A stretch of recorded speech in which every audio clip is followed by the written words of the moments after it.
Assalamualaikum warahmatullahi wabarakatuh. Nasir bin Hajjaj adalah sosok laki-laki yang tampan dan disukai banyak perempuan.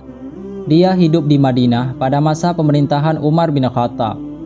Sebagaimana dikisahkan dalam kitab Hilyatul Auliya wa Tabaqat al-Asfiya karya Abu Nu'aim al-Asfahani, bahwa suatu ketika Khalifah Umar bin Khattab sedang berkeliling Madinah dan dia melewati sebuah rumah.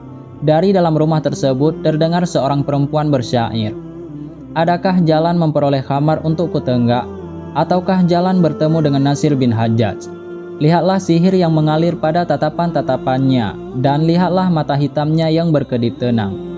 Dan lihatlah rambut di atas wajahnya, bagaikan semut yang mengisi gading-gading yang indah." Mendengar hal itu, Khalifah Umar lalu berkata, "Demi Allah, selama aku masih hidup, itu tidak boleh terjadi."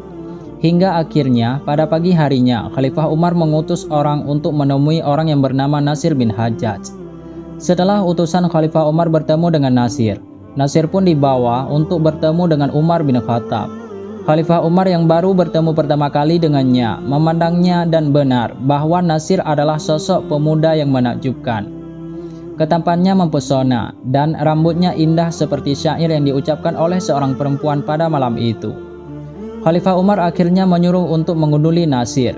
Namun setelah digunduli, justru Nasir semakin tampan. Hingga akhirnya Nasir pun diminta untuk keluar dari Madinah. Karena banyak perempuan yang tergila-gila terhadap Nasir, Nasir bin Hajjaj akhirnya disuruh pergi ke Basrah dan tinggal bersama Misya' bin Mas'ud. Misya' sendiri mempunyai istri yang cantik dan masih muda. Hingga suatu ketika Misya' duduk dan di sampingnya ada Nasir bin Hajjaj. Tiba-tiba Nasir bin Hajjaj menuliskan sesuatu di tanah, "Demi Allah, aku mencintaimu." Kemudian perempuan yang merupakan istri Misya' itu berkata dari ujung rumah, "Demi Allah, aku juga."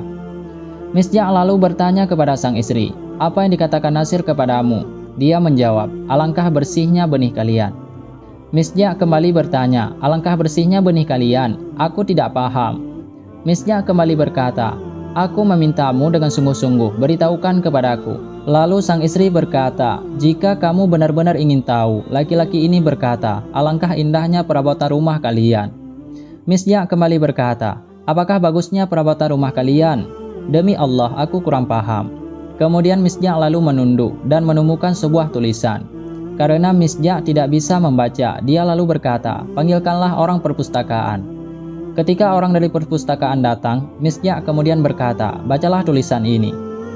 Orang dari perpustakaan lalu membacanya dan berkata, "Demi Allah, aku juga mencintaimu."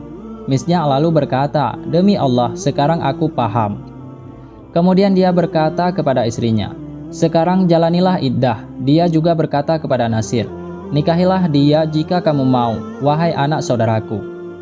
Setelah itu Misya' menemui Abu Musa dan menceritakan kejadian tersebut. Abu Musa al-Asy'ari pun berkata, "Aku bersumpah demi Allah, Amirul Mukminin tidak menyuruhmu Nasir keluar dari suatu kebaikan. Sekarang pergilah dari sini."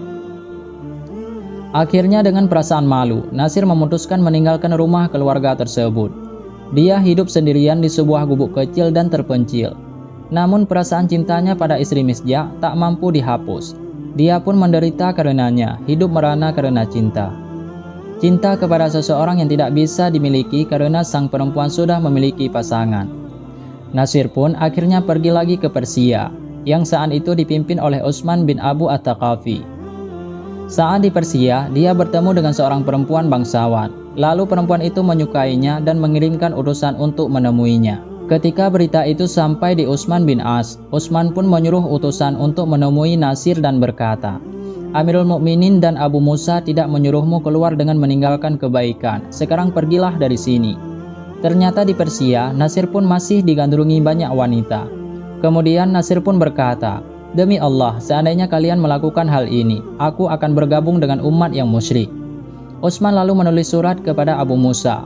Lalu Abu Musa menulis surat kepada Umar. Dan Khalifah Umar menulis balasan surat yang isinya, "Acak-acaklah rambutnya, buatlah pakaiannya compang-camping dan paksa dia tinggal di masjid." Hingga akhirnya Nasir pun tinggal di masjid, tidak boleh keluar kemana-mana karena bisa membuat banyak perempuan tergila-gila. Bahkan perempuan yang tergila-gila kepadanya sampai tidak bisa tidur, tidak mau makan hingga membahayakan diri mereka. Nasir pun akhirnya tinggal di masjid sampai dia meninggal. Dari kisah Nasir bin Hajjaj tersebut menunjukkan bahwa laki-laki pun bisa menjadi penyebab penggoda. Dan jika cinta tumbuh di ladang yang salah, tentu akan melahirkan sebuah derita. Sebab cinta antara pria dan wanita hanya akan menemukan kekuatannya dengan adanya pertemuan. Semakin sering sentuhan fisiknya, maka kuat jiwa dan dua cinta saling tersambung. Ketika sentuhan fisik menjadi mustahil, maka cinta akan berpotensi menjadi penyakit. Itulah sebabnya sebaik-baiknya cinta antara pria dan wanita adalah dengan menyatukan hati dan jasad dalam pernikahan. Wallahu a'lam.